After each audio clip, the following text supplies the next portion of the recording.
இந்த பதிவு மொத்தத்தில் மிக பெரிய எச்சரிக்கை விடக்கூடிய பதிவு.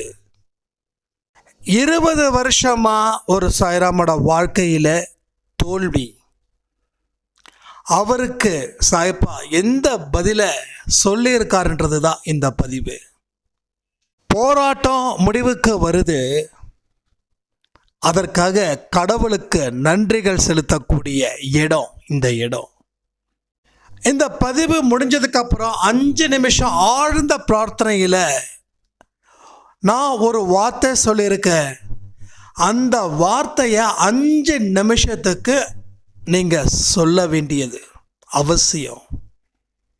கடவுள் அந்த 5 நிமிஷத்தில் உங்களுடைய பிரார்த்தனைகளை கேட்டு ஒரு சத்தத்தை எழுப்ப போகிறாரு.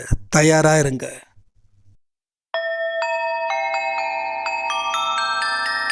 ஓம் சாயிரா சாயிரா, ஓம் சாயிரா சாயிரா, ஓம் சாயிரா சாயிரா, அன்பே சாயிரா, பேரன்பே சாயிரா, அகிலம் தளிக்க ஆத்மா விழிக்க அனுதினம் சாயிரா, எங்கள் அன்பே சாயிரா.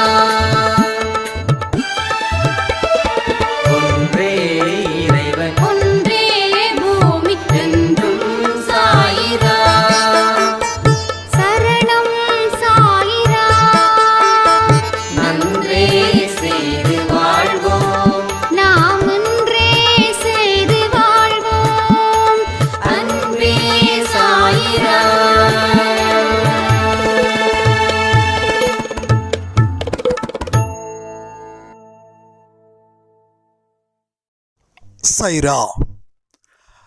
ஒரு சாய்ராம் அருமையான ஒரு கேள்வியை கேட்டிருக்காங்க. அவருடைய கேள்வி என்னன்னா, 18 வயசுல இருந்து இப்போ எனக்கு 47 வயசு ஆகுது. என்னால் நிறைய போராடுற, ஆனால் வெற்றியையும் சந்தோஷத்தையும் என்னால் அனுபவிக்க முடியல. இப்பெல்லாம் பார்த்திங்கன்னா 30 அந்த வயசில் எல்லாரும் செட்டில் ஆகிடுறாங்க. நிறைய பெரிய பெரிய மேஜர் சிட்டிஸ்லலாம் நல்லா சம்பாதிக்கிறாங்க, நல்ல லைஃப்பை என்ஜாய் பண்ணுறாங்க. நான் இந்த லைஃப்லாம் என்ஜாய் பண்ணாமல் இருக்கிற நாம் கோமாளியாக இருக்கோமோ? இன்றைக்கி இருக்கக்கூடிய ஆண்களும் சரி, இன்றைக்கி இருக்கக்கூடிய பெண்களும் சரி, நல்லா சம்பாதிக்கிறாங்க.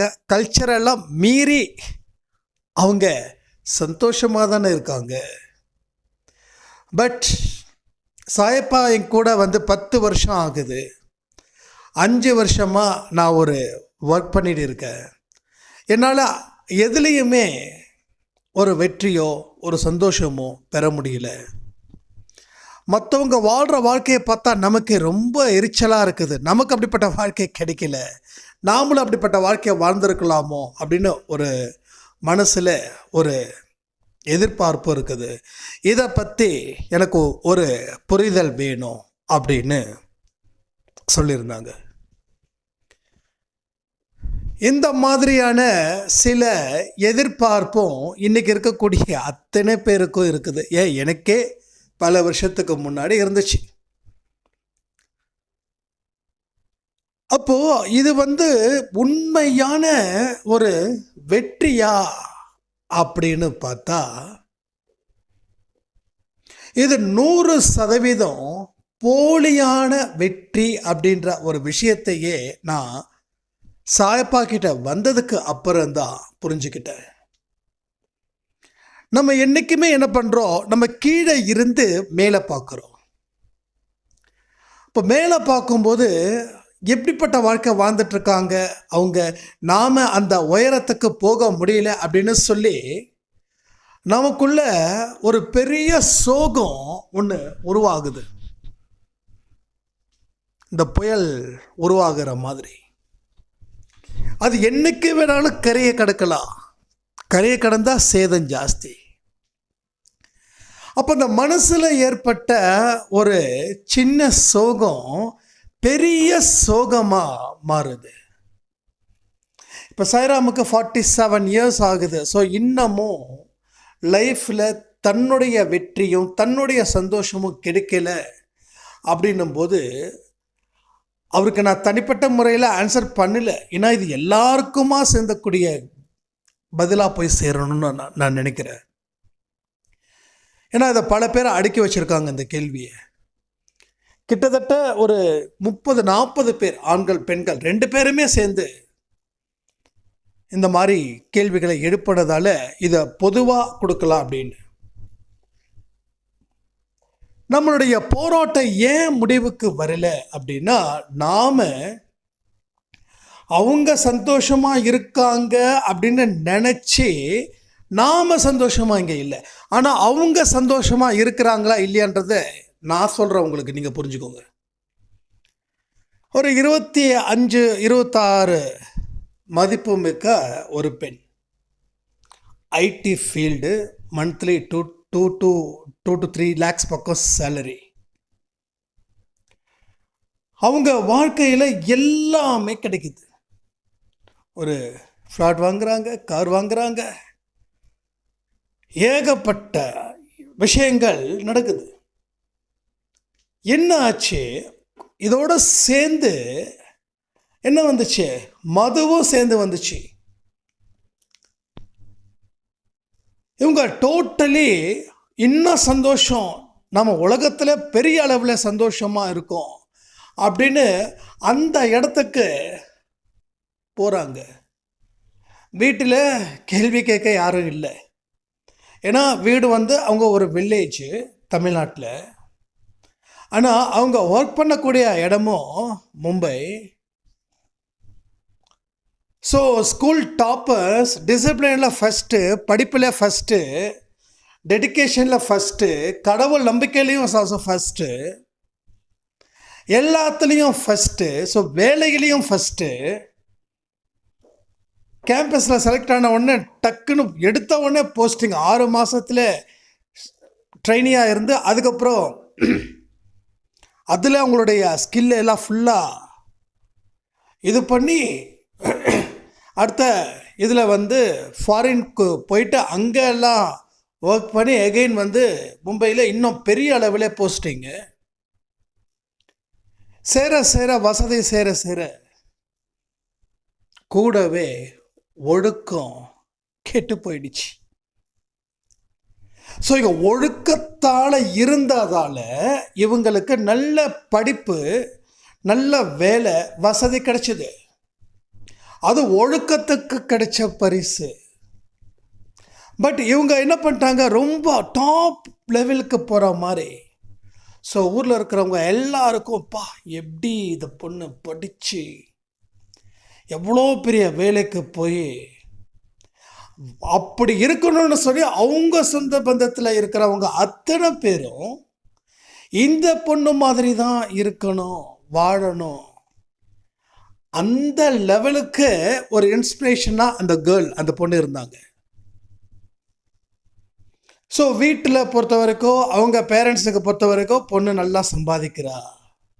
ஏன்னா அவங்க கிட்டத்தட்ட 20 வருஷம் தான் கூட இருக்கும்போது தான் பொண்ணு எப்படிப்பட்ட டெடிக்கேஷன் கேர்ளாக இருந்தாங்களோ அந்த கற்பனையில் அவங்க இருக்காங்க.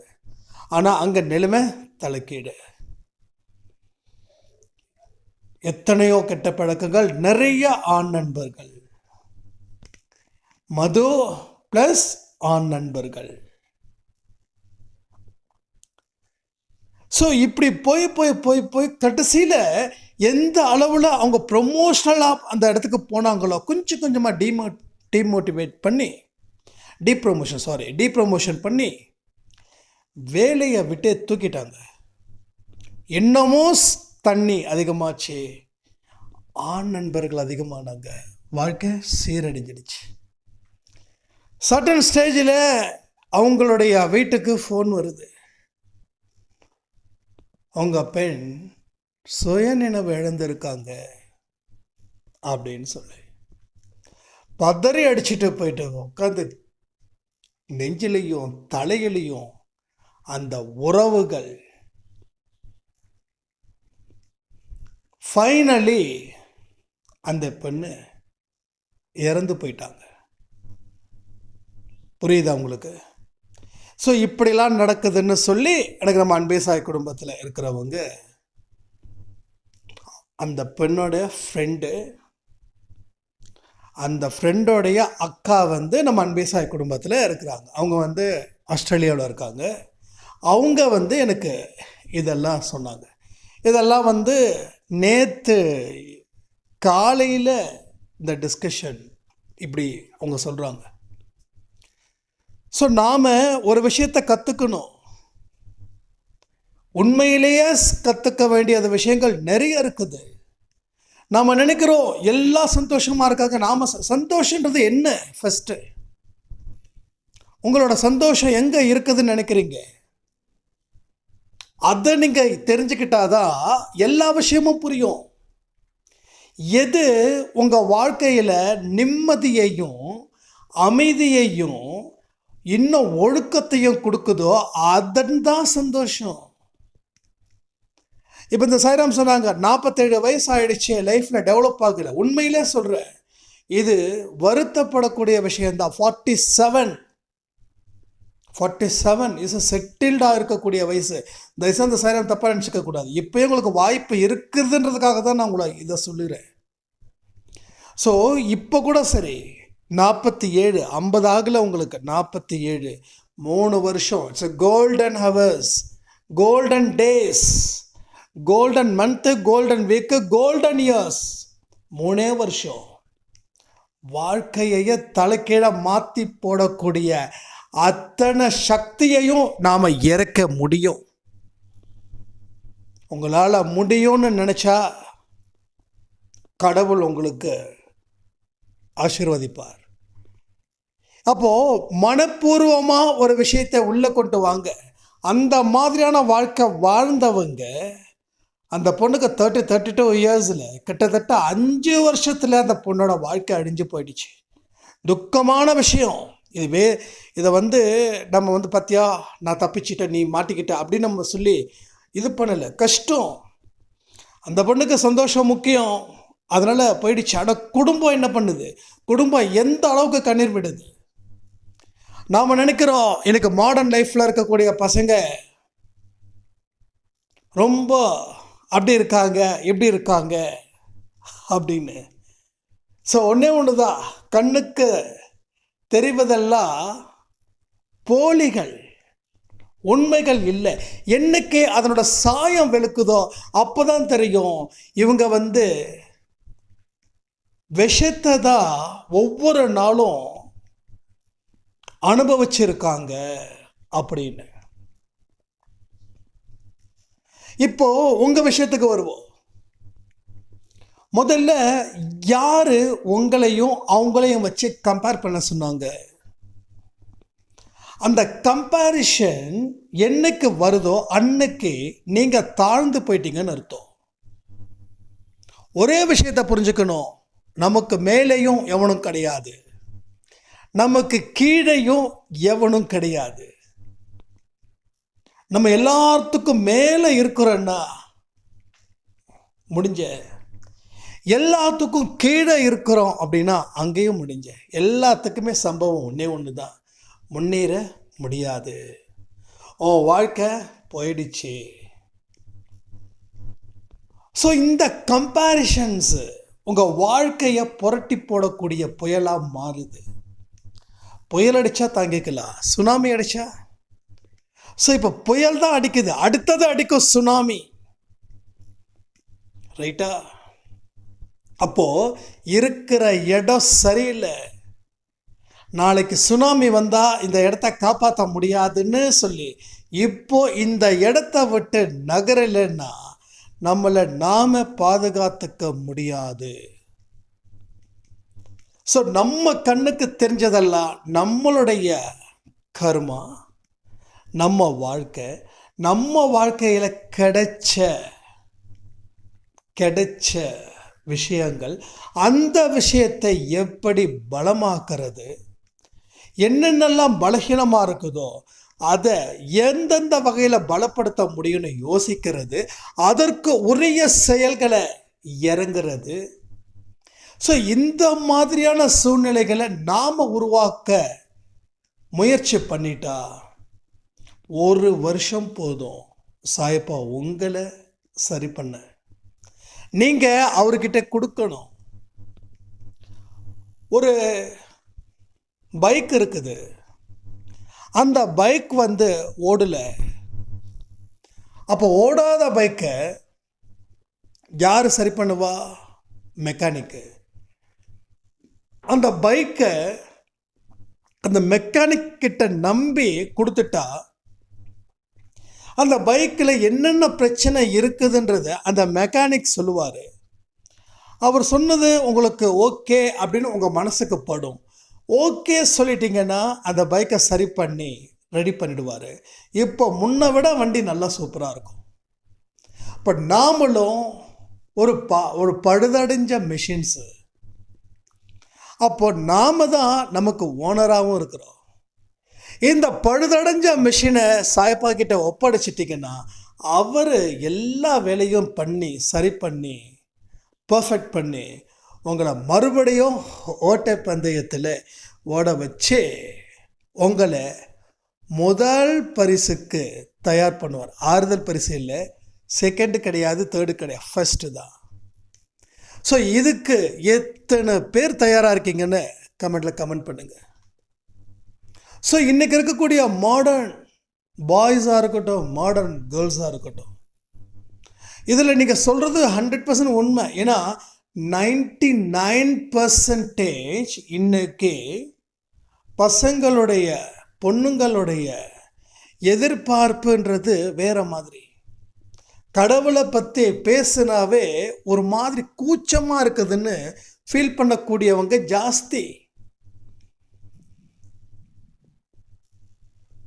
ஸோ எந்த ஒரு விஷயத்தையும் அவங்க காது கொடுத்து கேட்குறதுக்கும் தயாராக இல்லை. ஏன்னா அவங்க எதிர்பார்க்கறது எல்லாம், இப்போ நம்ம சாய்ராம் சொன்ன மாதிரி அவங்கெல்லாம் அவ்வளோ ஹாப்பியாக இருக்காங்க அப்படின்னு. இப்போ நமக்கு அந்த வயசு இல்லைன்றதுக்காக நம்ம எதிர்பார்க்குறோம். இப்போ அவங்களுக்கு அந்த வயசு இருக்குதுன்றதுக்காக அவங்க அந்த சந்தோஷத்தில் அவங்க மிங்கிள் ஆகுறாங்க, மெர்ஜ் ஆகுறாங்க, ஜாயின் ஆகுறாங்க. ஸோ இந்த இடத்துல பொறுத்த வரைக்கும் நாம் வி ஆர் சேஃப். ஏன்னா நமக்கு அந்த மாதிரி சூழ்நிலை வந்தால் நமக்கும் அதே நிலை தான் வந்திருக்கும். ஸோ என்றைக்குமே ஒரு விஷயத்தை திருப்பி போட்டு பாருங்களேன். ஒரு தோசை ஊற்றுறோன்னா ஒரு சைடு வந்தால் போதுமா? 2வது சைடு வேகணும்ல. அப்போ 2வது சைடு வந்தால் தான் அந்த தோசை கம்ப்ளீட் ஆகும். நம்ம ஒரு சைடில் இருக்கக்கூடிய சந்தோஷத்தை பார்க்குறோம்,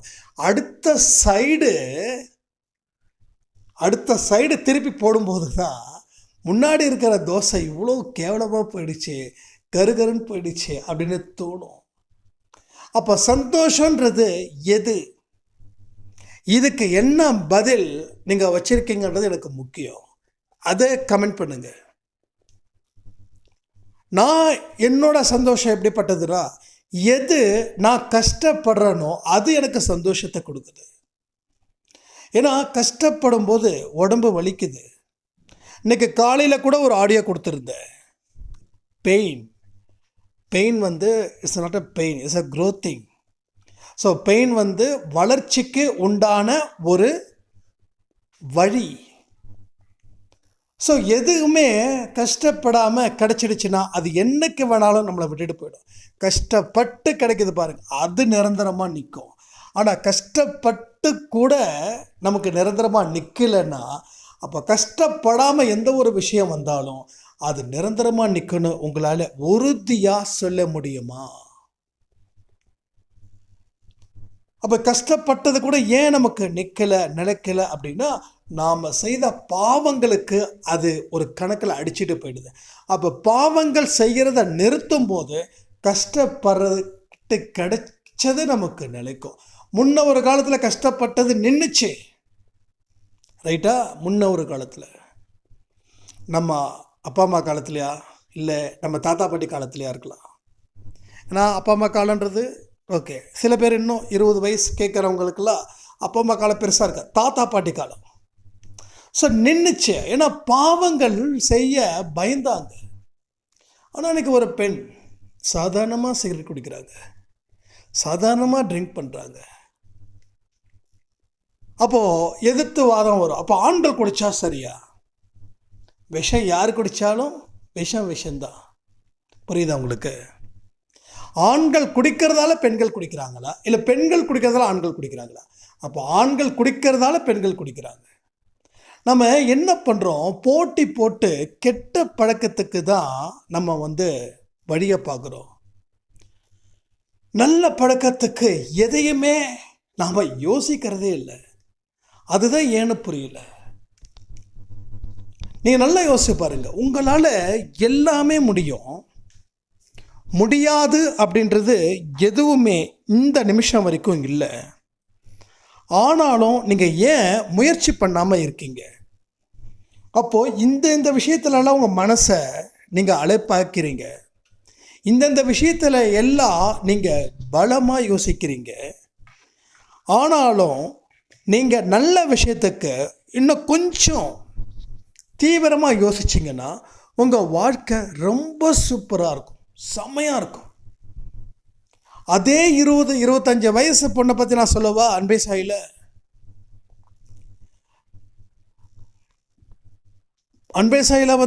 இன்னும் ஒரு எக்ஸலண்ட்டான ஒரு விஷயம். ஏன்னா அதையும் நான் சொல்லணும். நான் அதை சொல்ல நினச்சா அதுக்குள்ளே அது கண்டினியூஷன் வேறு மாதிரி போயிடுச்சு. ஸோ இதே போல் ஒரு டெடிக்கேஷனான ஒரு கேர்ள் மாடர்ன் லைஃப்பில் என்ன தள்ளப்படுறாங்க. என்னோடய ஃப்ரெண்ட்ஸ் எல்லாம், நீ ஏன் இப்படி இருக்கிற, நீ ஏன் இப்படி படமாக இருக்க, இப்படிலாம் இருந்தால் மதிப்பு இல்லைன்னு சொல்கிறாங்க. என் வாழ்க்கையில் என்ன பண்ணுறதுன்னு எனக்கு தெரியல. அம்மா உங்களோட ஆடியோ கேட்பாங்க. அப்போ நான் அம்மாட்ட சொன்னேன், அம்மா நீங்கள் ஒரு அண்ணாவோட ஆடியோ கேட்பீங்கள்ல, எனக்கு அது என்னென்னு சொல்லுங்கள் அப்படின்னு. அப்புறம் நம்பர் கேட்டால் நம்பர் கொடுத்தான். இது எப்பயோ நடந்தது, இப்போ இல்லை. ஐ திங்க் ஒரு 1 year இருக்கும்னு நினைக்கிறேன். அப்போ அவங்க எனக்கு தொடர்ந்து வாட்ஸ்அப் பண்ணிகிட்டே இருந்தாங்க. நான் ரிப்ளை பண்ணலை. அதுக்கப்புறம் ஒரு நாள் நான் ட்ராவல் பண்ணிகிட்டு இருக்கும்போது, என்னடா அது மெசேஜ் ஏதோ தொடர்ந்து அனுப்பிட்டே இருக்காங்க. என்ன தான் கிட்டத்தட்ட ஒரு 30-40 ஆடியோ. அது திருப்பி ரிப்பீட் பண்ணி கேட்க சரி நம்ம ரீச் ஆனதுக்கப்புறம் பேசிக்கலான்னு சொல்லி ரீச் ஆனதுக்கப்புறம் நான் ஒரு ஆடியோவில் நான் ரிப்ளை பண்ணும்போது, நான் என்னென்ன விஷயம் சொன்னேன்னு உங்களுக்கு தெரியும். எதை சொல்லியிருப்பேன்னு தெரியும். நான் அதை சொல்ல விரும்பலை. அது உங்களுக்கு தெரியுன்றதால நான் சொல்ல விரும்பலை. அப்போ எல்லாத்தையும் சொன்னதுக்கப்புறம் இப்போது அவங்க நல்ல அழகான ஒரு ஜாப், பியூட்டிஃபுல் ஜாப், பெங்களூரில் செட்டில்டு, நல்ல சூப்பர். அவங்க சம்பாதிக்கிறதுல கால்வாசி குழந்தைங்களுக்கு கொடுத்து உதவி பண்ணி அவங்களுக்கு தகுந்த மாதிரியே நல்ல கணவனையும் அவங்க இப்போ தான் மேரேஜ் இதாக இருந்தது. அப்போ என்ன ஆகுது, அவங்க லைஃப்பில் இருக்கக்கூடிய விஷயங்கள், மாடர்ன் லைஃப், அவங்க காலேஜ் ஸ்டூடெண்ட் கிடையாது, அவங்க ஒர்க் பண்ணக்கூடிய ஸ்டூடெண்ட், ஒர்க் பண்ணும்போது ஒரு மல்டி எம்என்சி கம்பெனியில் ஒர்க் பண்ணும்போது அப்போது சோசியல் ட்ரிங்க்ஸ் எடுத்துக்கோங்க அப்படின்னு சொல்லி கேட்கும்போது தான், நீ ஏன் இப்படி இருக்க, படம் மாதிரி இருக்க, இப்படிலாம் இருந்தால் நம்ம ஒரு எம்என்சி கம்பெனியில் இருக்கோம், இப்படிலாம் இருந்தால் உன்னை ரிஜெக்ட் பண்ணிவிடுவாங்க, உனக்குள்ளே டீம் சேராது அப்படின்னு சொல்லி என்னை காயப்படுத்துகிறாங்கன்னு காலேஜ் பொண்ணுங்களும் இப்படி சொல்லியிருக்காங்க. அவங்களுக்கு நான் ஆன்சர் பண்ணுறேன். ஸோ இவங்களும் இப்படி சொல்லும்போது அப்போவே நாம் அடிக்கடி சொல்லுவோம், ஏன்னா இந்த கலிகாலம், இது போக போக துன்பத்தை வர வைக்கிற விஷயத்தை இன்பமாக நினச்சி பண்ண சொல்லும். அதில் போய் சிக்காமல் மாட்டிக்கிட்டாமல் இருக்கிறது தான் நமக்கு நல்லதுன்னு. இப்போது யாருக்கிட்ட எதையும் வச்சுக்கல, சேர்றவங்க சேரட்டும், சேராதவங்க சேராமல் இருக்கட்டும் அப்படின்னு சொன்னதுக்கப்புறம் யாரெல்லாம் இந்த பெண்ணை நீ ட்ரிங்க் பண்ணு, நீ இப்படி ஃப்ரீயாக இரு அப்படின்னு சொன்னாங்களோ அவங்க எல்லாம் இவங்க கிட்ட சொன்னது என்னன்னா, நல்ல வேளை நீ இந்த தப்பான பழக்க வழக்கத்துக்கு போல, நான் பாரு எப்படிப்பட்ட ஒரு நிலைமை எனக்கு இருக்குதுன்னு சொல்லி அழுவுறாங்க. அவங்க கவுன்சிலிங் போகிறாங்க. இப்போல்லாம் 30 வயசானவங்களுக்கு நிறைய கவுன்சிலிங் தேவைப்படுது. இதெல்லாம் என்ன, கெட்ட பழக்க வழக்கங்களுக்கு அடிமையாக இருக்கிறவங்களுக்கு கவுன்சிலிங். அதனால தான் நான் சொல்கிறேன், நாம் எச்சரிக்கையாக இருக்கதா நம்ம குழந்தைங்களும் அவங்களும் அதை பார்த்து வளருவாங்க. ஒரு பெண்ணோ ஒரு ஆணோ கெட்டு போகிறதுக்கு சூழ்நிலையை தாண்டி அவங்க குடும்பம், அவங்க வளர்ப்பு இதை பொறுத்து தான். பெற்றோர்களை பார்த்து தான் குழந்தைங்க வளர்றாங்க. சின்ன வயசுல இருந்தே அப்பா குடிக்கிறாருன்னா புள்ள நிச்சயமாக குடிக்கும். பையனை சொல்கிறேன், அது என்னதான் இருக்குதுன்னு. ஸோ இந்த மோசமான கல்ச்சரை என்னைக்கு வீட்டுக்குள்ளே கொண்டு வந்தோமோ அன்னையிலிருந்து குட்டிச்சேராக போயிடுச்சு. அதாவது தாத்தா சொல்லுவாங்க, பல வருஷங்களுக்கு முன்னாடி ஊருக்கு ஒதுக்குப்புறமா ஒரே ஒரு சாராய கடை. அதுக்கப்புறம் அப்படியே கொஞ்சம் நாகரிகம் பிறகு ஆட்டமும் ஜாஸ்தி. ஸோ இன்றைக்கி வீட்டில் குடிக்கிற அளவுக்கு போயிடுச்சு. பையன் பார்க்குறான், அப்பா என்னத்தை தான் குடிக்கிறாரு பாரு, அப்பா அப்படி குடிக்கிறதால எவ்வளோ ஸ்டைலாக குடிக்கிறாரு, எப்படி ஸ்டைலாக பேசுகிறாரு. பையன் பார்த்து வளர்கிறான், அப்பாவை பார்த்து வளர்றான். ஒரு ஸ்டேஜில் இவனுக்கு 20 வயசு வந்த உடனே இவனுக்கு ஒரு செட்டு அமையுது. இதே மாதிரி மற்ற குடும்பத்தில் இருக்கிற குழந்தைகளும் ஒன்றா சேருதுங்க. எங்கள் அப்பா இது அடிப்பார், எங்கள் அப்பா அது அடிப்பார், எங்கள் அப்பா இந்த பிராண்டு பிடிக்கும், அப்படி என்னதான்டா இருக்கணும் சொல்லி இந்த வாண்டுங்கள்லாம் பேச ஆரம்பித்து அங்கே இருந்து கொஞ்சம் கொஞ்சமாக வருது தான் இந்த மாதிரியான ட்ரிங்கிங். அப்போது இது கவர்மெண்ட்டு தடை பண்ணணும், அதை பண்ணணும், இதை பண்ணணும், அதெல்லாம் நம்ம பேச்சு கிடையாது. நாம் சரியாக இருந்த இப்போ கவர்மெண்ட்டாக நீங்கள் கண்டிப்பாக குடிச்சாகணும், நீங்கள் குடிக்கலைன்னா உங்களுக்கு நாங்கள் ஃபைன் போட்டுருவோம் அப்படின்னு சொல்கிறாங்க. குடித்தா தானே ஃபைன் போடுறாங்க. இப்போது வாதத்துக்கு நிறைய பேசுவாங்க, இப்போ கவர்மெண்ட் பொறுப்பு இருக்கணும்ல அப்படின்னு. நமக்கு பொறுப்பு இருக்கதா நாம் பார்க்கணுமா இல்லையா? கவர்மெண்ட்டுன்றதை தாண்டி நாம் பொறுப்பாக இருக்கோமா இல்லையா? நம்ம வீட்டுக்கு சின்ன குழந்தை முன்னாடி வீட்டில் தண்ணி அடித்தா அந்த குழந்தை பார்க்குது, அந்த குழந்தைக்கு என்னமோ ஒன்று புரியுது, அப்பா பண்ணது எல்லாமே சரின்னு நினைக்குது அந்த குழந்தை. அப்போ அப்பா பண்ணக்கூடிய தப்பு சரின்னு நினைக்குது, சரின்னு நினைக்கிறதால அதுவும் அது அப்படி பண்ணுது. ஸோ இப்படி தான் நடந்துகிட்ருக்குது. இப்போது அந்த பெங்களூரில் இருக்கிறவங்க ரொம்ப எக்ஸலண்ட் ஜாப், எந்த இதுவும் கிடையாது. அந்த டெடிக்கேஷன் எப்படி வந்தது? அம்மா கிட்டேருந்து வந்தது. நான் இதுதான் சொல்கிறேன், நம்மளுடைய லைஃப்பில் நம்மளுடைய ரோலை பார்த்து தெரிஞ்சுக்காம நாம் பொறுப்பு இல்லாமல் பெற்றோர்களாக இருந்தோம்னா நம்ம குழந்தைகளும் பொறுப்பில்லாதவர்களாக இருப்பார்கள். இது நிச்சயமாக நடக்கும். நாம் என்னைக்கு பொறுப்பாக இருக்கோமோ அன்னைக்கு எல்லாமே பர்ஃபெக்டாக இருக்கும். நம்ம என்னைக்கு பொறுப்பு இல்லாமல் நடக்கிறோமோ அன்னைக்கு எல்லாமே கை மீறி போகும். ஸோ இப்போ நீங்கள் பொறுப்பான பெற்றோர்களாக இருக்கீங்களா இல்லையான்றதை நீங்கள் கண்டிப்பாக திங்க் பண்ணி பார்க்கணும். அப்படி இல்லைன்னா மாறிடுங்க, மாறாமல் இருக்காதீங்க. அப்போ நம்மளுடைய ஒவ்வொரு விஷயத்தையும் மாற்ற வேண்டிய நேரம் வந்திருக்குதுன்னு கூட இந்த பதிவு உங்கள் காதில் ஒலிக்க வைக்கலாம். ஸோ எல்லா விஷயத்தையும் நாம் இப்படி தான் பார்க்கணும். எப்படி பார்க்கணும்? நம்ம வாழ்க்கை, நம்ம கர்மா, நம்மளுடைய விஷயங்கள். அவன் சிரிக்கிறான், நாளைக்கு அவன் அழுவான். ஓகே, நாளைக்கு அவன் அழுவான். நாம் இன்றைக்கி அழுகுறோம், நாளைக்கு சிரிப்போம். இன்றைக்கி நமக்கு வாழ்க்கையில் எதுவுமே இல்லைன்னு சொல்லி அவங்க இப்படி இவங்க இப்படின்னு சொல்லி இதில் தான் நம்ம ஃபோக்கஸ் பண்ணிக்கிட்டு இருக்கோம். இதனால தான் போராட்டமாக இருக்குது, தோல்வியாகவே இருக்குது. அந்த தோல்வி வெற்றியாக மாறாமல் போகிறதுக்கு ரீசனே தான் நாம் ஏமாந்தவர்கள் இல்லை, நாம் கோமாளிகள் கிடையாது. நம்ம ஏமாளிகள் இல்லை, நம்ம கோமாளிகளும் இல்லை. உலகத்துக்கு வேணால் அப்படி வச்சுக்கலாம், உனக்கு ஒன்றும் தெரியாதவ, இன்னசென்ட்டு, உலகம் அப்படி இருக்குது, அந்த சந்தோஷமாக இருக்கிறா, இவன் சந்தோஷமாக இருக்கா, எவனோ எப்படியோ சந்தோஷமாக இருந்துட்டு போகிறான். நல்லா இருக்கட்டும். ஆனால் நாம் ஏமாளியாக நினைக்கிறது தான் மற்றவங்களுக்கு அவங்க கோமாளியாக ஆக போகிறாங்கன்றது இப்போவே உங்கள் கண்ணுங்கள் முன்னாடி பார்த்துடலாம். நல்ல வேளை நம்ம தப்பிச்சோன்னு நினச்சிக்கோங்க. இந்த மாதிரி பழக்க வழக்கங்கள் இல்லையேன்னு சொல்லி கடவுள்கிட்ட வேண்டிக்கோங்க. எனக்கு ஒரு சாய்ராம் சொன்னார், உங்கள் லைஃப்பில் பர்சனல் விஷயங்கள் எவ்வளவோ ப்ராப்ளமாக இருந்திருக்கு, இதை எல்லாத்தையும் நீங்கள் தாண்டி வந்திருக்கீங்கன்னா உங்களுக்கு அந்த குடி அப்படின்ற ஒரு விஷயம் உங்களுக்கு இல்லைன்றதால. ஒருவேளை குடி அப்படின்ற ஒரு விஷயம் இருந்துச்சுன்னா இந்நேரம் என் வாழ்க்கை மொத்தமாக முடிஞ்சிருக்கும். நான் நிறைய பேரை பார்க்குறேன், நிறைய செலிப்ரிட்டிஸ் பார்க்குறேன். வாழ வேண்டிய வயசில் குடிச்சு குடிச்சு குடிச்சு செத்து போகிறவங்க ஜாஸ்தி. நான் நேம் சொல்ல விரும்பலை.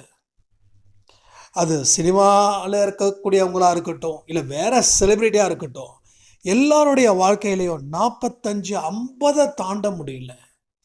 குடி, அந்த குடி ஒரு தீய விஷயம். அதனால் சந்தோஷம் வருதே அப்படின்னு நாம் நினைக்கிறோம். அவங்க சந்தோஷமாக இருக்கிறது நம்ம கண்ணுக்கு உறுத்தலாக இருக்குது. நம்ம ஏன் பண்ணக்கூடாதுன்னு, நல்ல வேளை நமக்கு அது பிடிக்கல, இல்லை நல்ல வேளை நம்ம பண்ணுறதுக்கு ஏதோ ஒரு தடை. இப்போ உங்களுக்கு இந்த தடையும் இந்த பிடிக்காத சூழ்நிலையும் கடவுள் ஏற்படுத்தியிருக்காரு. அப்போ கடவுளுக்கு ஒரு நன்றிகள் சொல்லலாமா? நான் இப்போயும் சொல்கிறேன், you are very very brilliant. நான் இப்போ அந்த சாய்ராம சொல்கிறேன், நீங்கள் ரொம்ப பிரில்லியன்ட், ரொம்ப எக்ஸலண்ட். இது மாதிரி யாரெல்லாம் நினைக்கிறீங்களோ வெரி பவர்ஃபுல்லாக நீங்கள் மாறுவீங்க. அதற்குத்தான் இந்த பதிவை உங்களுக்கு கேட்க வைக்கிறாரு சாயப்பா. இப்போ இது நாள் வரைக்கும் நீங்கள் செஞ்ச தப்புகளை மட்டும் சொல்கிறேன். நம்ம வாழ்க்கையை நம்ம பார்க்காம அடுத்தவன் வாழ்க்கையை பார்த்தோம். நம்மளை நாம் கவனிக்காமல் அடுத்தவனை கவனிக்க ஆரம்பித்தோம். நம்ம ட்ராக்கில் போகாமல் அடுத்தவன் ட்ராக்கில் போக தயாராகிக்கிட்டே இருந்தோம். இது மாதிரி 100 காரணத்தை நம்ம சொல்லலாம் அடுத்தவனை பார்த்ததால. ஆனால் இது உங்கள் வாழ்க்கையில் ஒரு ஸ்டேஜுக்கு மேலே உங்களுக்கே தெரியாமல் அந்த ட்ராக்குக்கு நீங்கள் போயிடுவீங்க. ஆனால் இப்போ சொல்கிற கேட்டுக்கோங்க, அந்த ட்ராக்கு அது உங்களுக்கு சம்பந்தமே இல்லாதது. அது சம்பந்தப்படுத்தாத கடவுளுக்கு நன்றிகள் சொல்லி, நல்ல வேளை எனக்கு அந்த மாதிரியான விஷயங்களால் நான் பாதிக்கப்படலை, அதனால் கடவுளுக்கு நான் நன்றிகளை செலுத்த கடமைப்பட்டு உள்ளேன். இதுதான் உங்கள் மனசில் ஆழமாக இருக்கணும். கடவுள்கிட்ட இன்னைக்கு நீங்கள் மன்னிப்பு கேட்கணும். இனி நான் இவங்க சந்தோஷமாக இருக்காங்க, அவங்க சந்தோஷமாக இருக்காங்க கம்பேர் பண்ண போவது இல்லை.